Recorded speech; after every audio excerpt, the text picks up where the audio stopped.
అమ్మవారి అద్భుతమైన అవతారాల్లో బాలాత్రిపుర సుందరి అమ్మవారి స్వరూపం ఒకటి.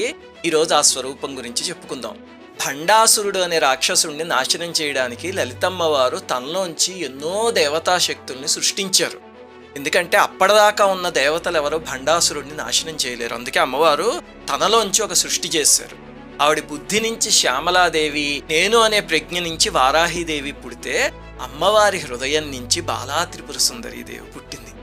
భండాసురుడితో యుద్ధం చేస్తున్నప్పుడు రెండో రోజు భండాసురుడు ఏం చేశాడంటే 30 మంది కుమారుల్ని పిలిచి, ఈ విశ్వంలో మిమ్మల్ని సరితూగే వీరులు లేరు, మీరెళ్ళి ఆ క్షుద్రశక్తులైన శ్యామలాదేవిని, వారాహీదేవిని, లలితాదేవిని ఈడ్చుకురండి అని చెప్పి పంపించాడు దుర్మార్గుడు.